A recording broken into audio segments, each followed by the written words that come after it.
And hello, everybody. This is Joe Maldonado and Shana Robinson. And Hi. today we are talking about shamanism. Oh, the many worlds and the many journeys of shamanism. Shana, welcome. Thank you, Joe. It's always nice to see you. Can I see your teacup? Do you have a special one today? Oh, my Starbucks. Okay. Okay. You're allowed. You're allowed. And it's a strawberry acai lemonade. So Okay. but I did have Rubius tea this morning with a dash of basil tea in it. So Ooh, I nice. kind of Very mixed it nice. up. And I also had, oh, and we have Cheryl says hello from Indy. Yay, Cheryl. So we also have, what do we have? Oh, I had tangelos, dehydrated tangelos inside the Ooh. tea. And it Ooh, made for yum. delicious little tea. So we have to Yeah. have tea. So on that note, I must ask you, are you drinking tea?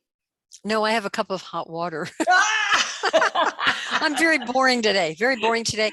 We've got so much allergy stuff that hot water is just kind of what keeps the pipes clear. Yeah, hot water and a little dash of lemon there. I should, that I needed to put the lemon in, but I did not do that. Yeah, well, you have plenty of time. So I wanted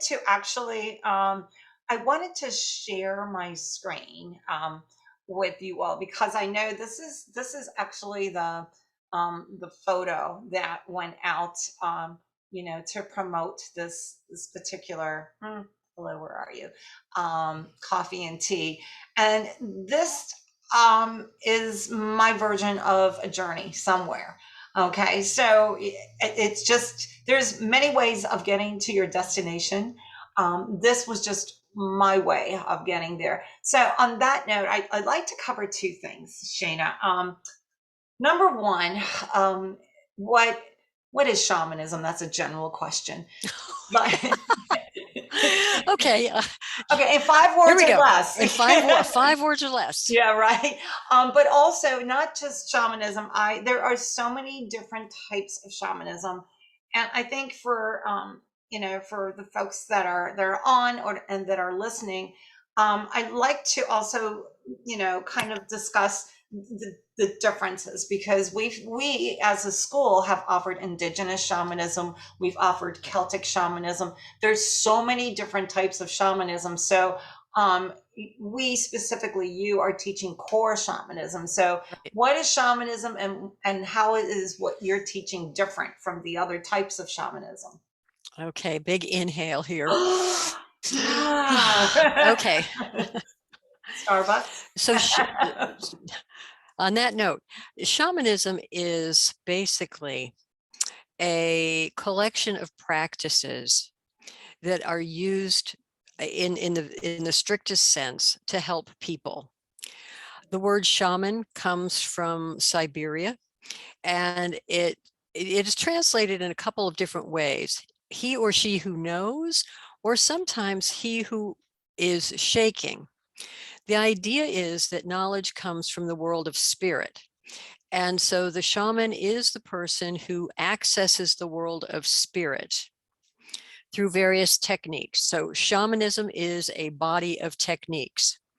It's not a religion, it is a spiritual practice. Religion being something that has a lot of hierarchy, politics, it's codified, there are books. A spiritual practice is engaging with spirits. And so the most important piece of shamanism is using techniques in conjunction with helping spirits to effectuate change. Almost the same definition you might have with magic. Mhm. So that's a piece of shamanism. Now, where to go from there? There are many different kinds of pathways in shamanism. There is the path of the healer, the path of the adventurer, the path of the warrior, and the path of the teacher. These are four distinct paths that you will find in shamanism. And each of these paths has a different emphasis. So with the path of the healer, obviously you're learning techniques to bring about healing, to help somebody. Mhm. The path of the warrior, you're learning to be impeccable anybody who's read Castaneda's material understands that even though they're talking about Don Juan as a sorcerer, there's the element in there that you are becoming impeccable. You are working on yourself to become pure, impeccable, honorable. The path of the adventurer is seeking out information from the spirit worlds, and the path of the teacher is then to bring this information to people. Neither is two. None of these paths are pure paths. There is a blend of something in all of them, because as you work to bring about healing, you become more impeccable, more honorable. You do some exploration. So those are separate and distinct kinds of philosophies around what shamans are, and then now what they do. When you're working in a capacity as a shaman, you are either going to be working on healing or divination. Typically healing, of course, we know it's actually much more complicated than you would think, because healing in the shamanic point of view is bringing about a balance, while many people think about healing as an alleviation of symptoms, which really is curing, a very different thing. So you've got healing and curing, but the shaman is about healing, bringing about balance for community, for individuals. Divination is getting information from non-ordinary means. So in communication with spirit, or allowing spirit to speak to bring about information. So those are two aspects of shamanic work. So we have what is called, I know it's just like such a vast subject. How do we condense it down? No, you're good. Okay, good. So, because I really want to get to the question. The question. What was the question again? So, as we condense this into core shamanism is the body of universal or near universal techniques of the shaman. Explanation. Yeah. Most shamans are either returning lost power to someone, or they're taking out misplaced power. I have a sore arm. Now, there are very prosaic reasons for that. Maybe I broke my arm, and so I go to a bone setter. But that doesn't mean there's not a spiritual component to this soreness. And because the soreness persists beyond clinical treatment, it may mean that there's a spirit problem in there. And so the shaman wants to get rid of that spirit problem that may be causing the pain. Shamanic technique is extraction. Now, in core shamanism, we address that very basically. You go in, you scoop it out, you remove it. Other traditions may have all sorts of cultural things around that. It may involve a ceremony. It may involve some kind of sacrifice. There are so many other things around it. Core shamanism has taken all of those practices to their bare bones, the core practice, to make it very clear structurally and conceptually, so that you can work with these practices without having to spend years learning a particular culture. I think the most complicated thing that people run into is when they attempt to engage in an indigenous practice.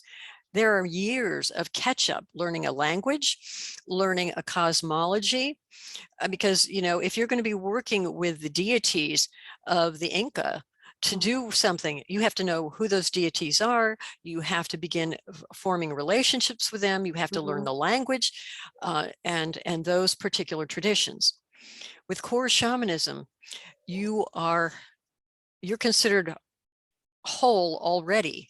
And it's up to you at that point to begin your explorations and sorting out your personal relationships with the helping spirits. So that's a difference between practicing something that's an indigenous tradition and core shamanism.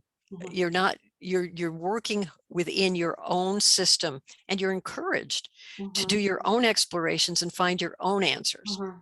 A great example. Oh, I was just going to say. So say if, for example, you've been studying a different way of practicing shamanism, how does the understanding and knowledge of core shamanism then come to play within your practice? If you've studied other methods of that, how does core shamanism play Right. out? That's a great question, because you would think that if you've studied some other way of doing it, it's like, you know it. So why would you do core shamanism? Exactly. Yeah. Yeah. I think one of the most important pieces with that is that you begin to understand the underlying structure of some of the activities that you've been engaged in. Hmm. Um, I'm trying to think of an example, because there have been many of them. Hmm. We've had people who have done things. I don't want to single out any particular tradition, but there are some very popular traditions out now, and people have engaged in them, worked with them. They come to a core shamanism class and like, oh, now I get why we do this. This is what we're doing. Hmm. I think that's the beauty of it, because Michael Harner, who actually Hmm. structured core shamanism, Yeah. went out and learned indigenous shamanism. He Hmm. worked with the Kanibo people. He worked with the Shuar people. He studied Northern California people. He studied Siberian groups. Yeah. He understood this All of it. great body of practices Yeah. and was able to distill it down to the core structures, Hmm. so that now one understands what one's doing. We're doing this because this is a relationship with power. We're doing this to establish a helping spiritual relationship. Hmm. So I think that's probably the most compelling reason to start always with core shamanism, because you get the scaffolding. Yeah. You can add any trappings you want. And in fact, you might end up adding trappings that don't belong to any culture, but they're yours and your helping spirits trappings Hmm. that come in and support your practice. Does that make sense? Yes, it does. It absolutely does. If anybody has any questions that you'd like to offer up in this recording, the chat window is open, and please feel free to type in your questions. So that explains that. I also, I know we're offering, as a school, we're offering the lower world, and then we're offering a class on the upper world.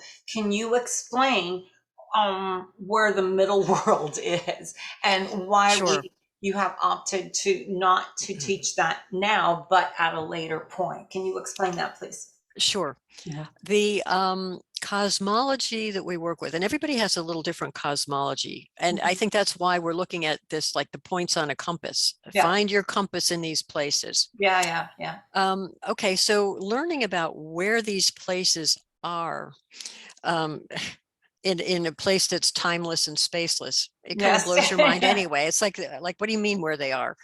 Yeah. It becomes a little complicated. And oh, my train just got derailed. Chug, chug, toot, toot. Where did it go? So we're talking about these places and accessing them. I Right. think the point here is the access, because this is one of the distinctive features in shamanic work anyway, Hmm. is taking the shamanic journey. Yeah. This is the voyage of one's awareness to these other no places. We Yeah. call them no places. So when I look at it, there's a wonderful model of the world tree. You think about the roots digging down into the earth. You think about the trunk rising to the sky. You think about the crown of the tree opening up to the sky. It's a wonderful model of cosmology. The roots digging down into the earth remind us of the lower world. When we go to the lower world, we're getting out of this place that we know here right now, this Hmm. computer, this desk. We're Yeah. leaving this. We're going into a place of no time. We're going into a place that's a very different kind of place. And Hmm. what we're finding there is only that which is non-ordinary. Hmm. I love these words. They come from Carlos Castaneda, Yeah. his books about Don Juan, Hmm. because this is a reality. It is definitely a reality independent of us, but it is not ordinary Yes. at all. Yes. And we can be fairly certain, as we encounter things within this non-ordinary space, that these things that we encounter are going to be compassionate and benevolent. Hmm. Hmm. When we go to the upper world, crown of the tree, we again leave this place. Hmm. We go to another place, another non-place. Mhm. Again, it is totally non-ordinary, and we can be fairly certain there that the beings and things with which we engage are going to be very compassionate Mhm. and benevolent. Mhm. It doesn't mean they're all wise, but they are compassionate. Mhm. They tend not to have agendas of their own Mhm. that could misdirect us and misguide us. Mhm. The middle world, which is the trunk of the tree, this is the world in which we live. Mhm. There are many spirits here. They are ordinary spirits, ordinary reality kinds of things going on, and non-ordinary kinds of things Mhm. going on. Mhm. And because this is a mixed bag of ordinary and non-ordinary, Mhm. we are living in a place where agendas can still be playing out. And just because a spirit is dead, it doesn't mean it's enlightened. So Right. we, because it's a mixed bag, we don't have a trusting relationship with Mhm. anybody we meet in Mhm. this realm of middle Mhm. world, Mhm. which is why that is kind of the last thing we want to look at Mhm. in terms of shamanic work, because we need to build helping relationships first. Yes. I need to have someone who's got my back when I'm going through the middle world, Mhm. who's going to say, you don't want to listen to that spirit, or here, let me help you with that spirit. Mhm. Mhm. You want backup. You want Right. to have that. And so there's nothing to be afraid of except the boogeyman under the bed. But building relationships with helping spirits Mhm. is what is so essential, Mhm. because that's the essence of shamanism. Right. The point with that whole thing is, in acting in a shamanic capacity, it's not me doing anything. I'm not doing jack. Yeah. I am just the conduit for the helping spirits to do their work. Right. Right. To And help I the can client or to help to, whoever, you to know. help whoever to bring an answer to a client, to Mhm. perform a technique. I'm necessary. I am absolutely necessary as the fulcrum of the energies, Mhm. but it is not me doing it. And the only way I can do it in a way that is with integrity and Mhm.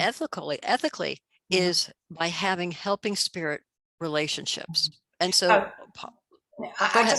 just wanted to clarify the concept of lower world, as some people may misunderstand, is not evil hell. The lower world is. Can you describe lower Sure. world is? Yeah.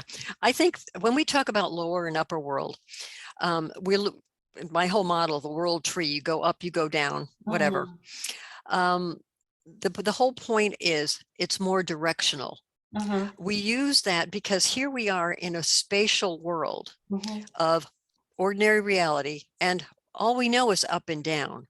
Mhm. The Celts often will talk about just going to the other world, just Yes. making a shift. Yes. So this up, down, all roundabout, these are just tools for us to understand access. There's no hierarchy, there is no better, there's no worse. Um, and I love the story. I can't remember who first told this to me. It may have been a ferry seership worker who said, anything that the dominant culture didn't understand or wanted to eliminate, they either demonized it or belittled it, Mhm. which is why suddenly we have this wonderful lower world, the realm of hell, the goddess Hell. I mean, she has a whole lot of wonderful attributes, but they took her name Hell and added fire and brimstone, and now that's bad, evil, horrible. Yeah. The same with the fairies. Instead of recognizing them as really strong beings, probably 7 feet tall, if you start reading some of the Celtic Mhm. fairy faith material, Mhm. they diminished them to little fairies with wings. And not Yeah. that the pixies don't exist, Yeah. but their whole essence of the fae has been compressed into Tinkerbell. Yeah. How disrespectful. Yeah. So did I answer your question? I kind of felt like Yeah, I you do. Yeah, yeah. got you off. It's a lower world. So then, so this is lower world where Excuse me. Earth beings, etc., are there to kind of guide us through whatever journey, path, questions we may have. Correct? Uh, Well, I'm going to just quick time out on that. there are a lot of people who will say, this is what you'll find in the lower world. This is what you'll find in the upper world. While it may be very true for them, one of the probably foremost principles with core shamanism is that you will go and seek and find for yourself what is there. Mhm.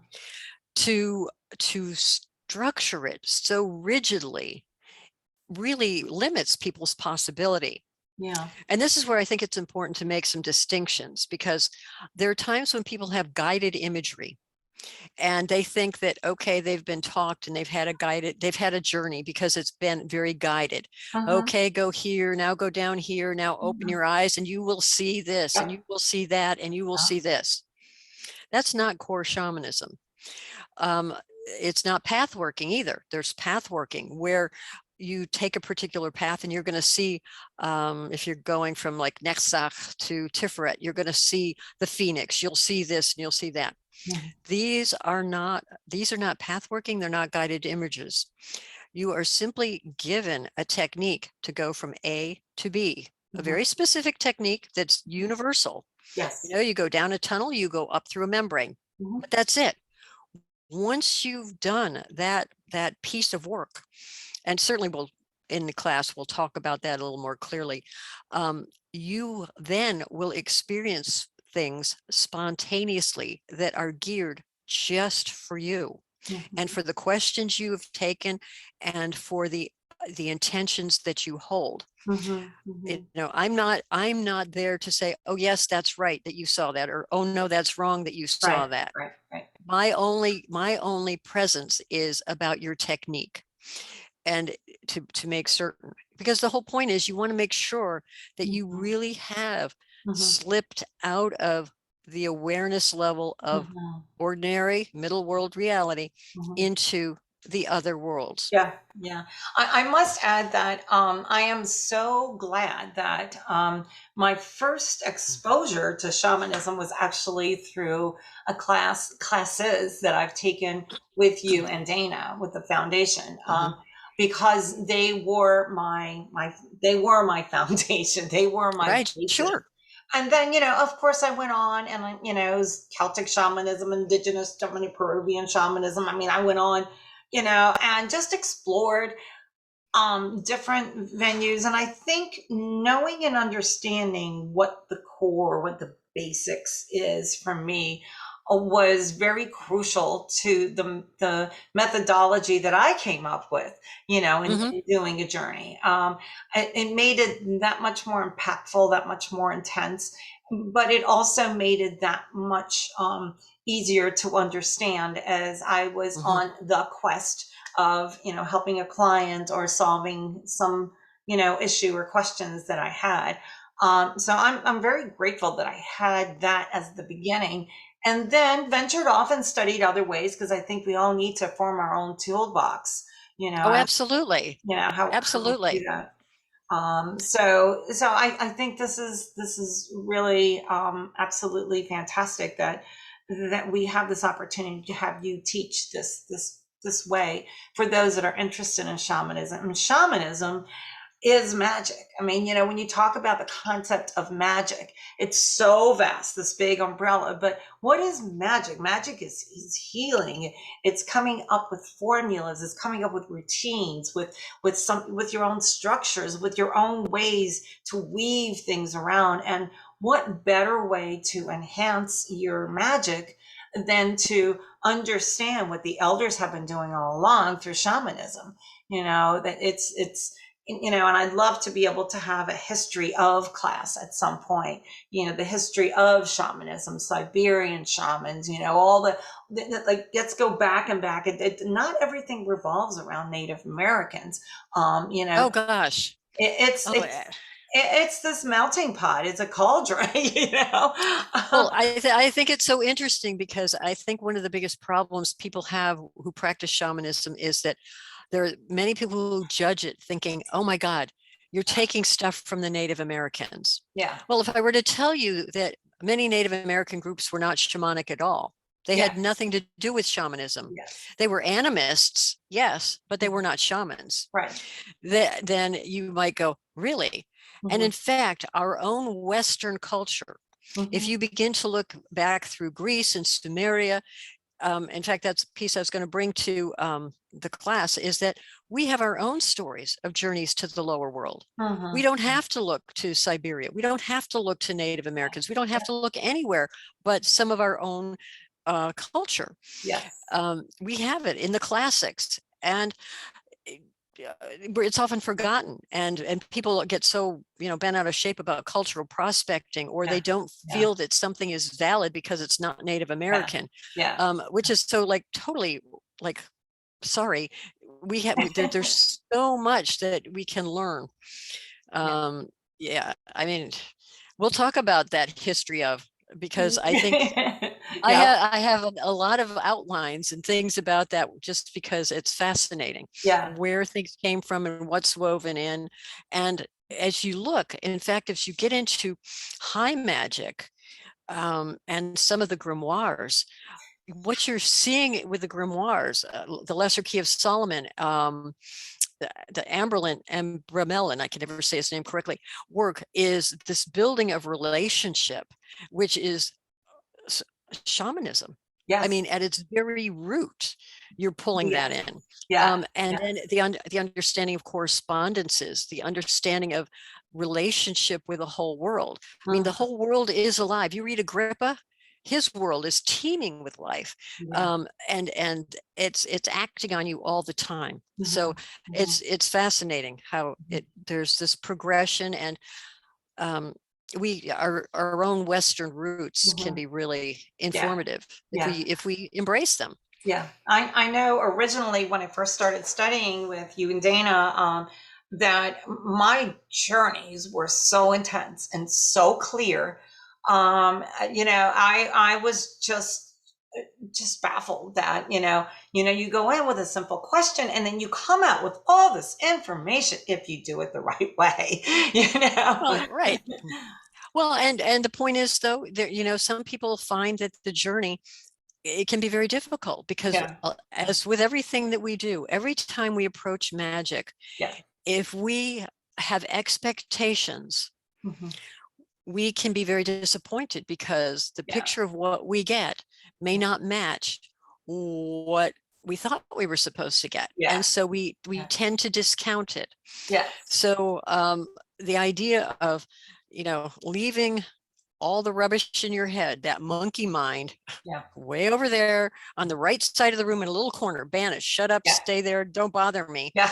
And just coming in Yeah, with the Zen mind, the yeah, clear, empty mind, yeah, can really be very helpful, and looking at it as an adventure. I yeah. mean, as you approach any new thing, any skill, because we're exercising different muscles. I had somebody talk to me about that the other day. They were saying, well, I can read cards and I can do this, but this thing I'm trying to do is like, it escapes me. So what's wrong with Mhm, me? mhm. Yeah. Different muscles, different spirit muscles, and we Yes, have to exercise them and practice them in yes, different ways. yes, yes. And so approaching it all with amusement, a sense of play, and like, wow, what can I find out? What's going to happen? Yeah, Let's yeah. just see. Like Is bewilderment, a yes. big sense of awe, and Yeah. understanding. Therefore, it comes after that. Our time is up, and Oh gosh. I wanted to just, I know I there's can so blab, can I? Can I just go no, on. there's so many things to talk about. This is such a vast subject. But I would like to encourage, for those of you that are interested in shamanism, to really take advantage of this fantastic price, of a class for $45. It's a 2-hour class.